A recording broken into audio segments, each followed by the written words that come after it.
Bulado Swim Club gana 48 medalhas na Aruba.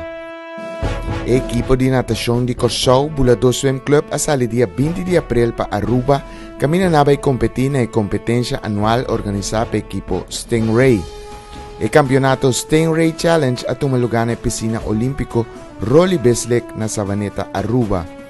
Bulado Swim Club vai com um total de 12 atletas e logra um total de 48 medalhas na competência. O equipo viaja com o coach Antonio Núñez e também com o presidente do equipo Ray Treurnig. Bulado logra salir de 4 lugares de competência, tras de Aruba Dolphins, Stingray e Neptunus. Um total de 7 times participando na competência aqui, de qual Corsau estava tendo. Bulado Swim Club.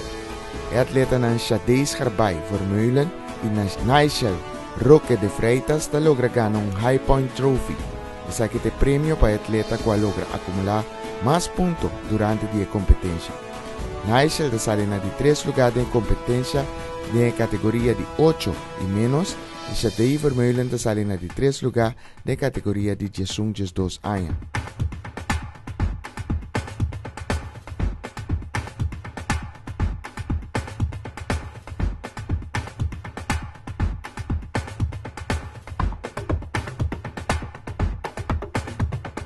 Presidente de Bulado, Sr. Treurnig, está sumamente contento com o resultado.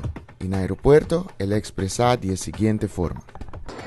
Nós do Swim Club Bulado, a sala para Aruba, Javier Meinta, caminho vai competir em uma competência de natação de Aruba Stingray 2018. Nossa sala com 12 atletas, vai guia de coach Antonio. Então, nossa SADI logra como 48 medalhas e de 4 puestos, de 4 lugares de competência. Nós todos atletas na SADI com medalha e ponto, na traopi duro, na sacrifício de duro. E a competência estava a consistir de 4 sessões, qual estava a chamar à tarde, para a noite, já sabra meinta e já sabra à noite.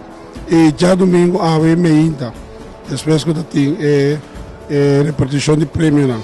Nós estamos muito contentes com os atletas. E essa aqui é um grupo chiquito de Bulado, de nós 70 atletas, 73 atletas que têm preparação para a seguinte competência. Danke. Danke, maior. Aplauso!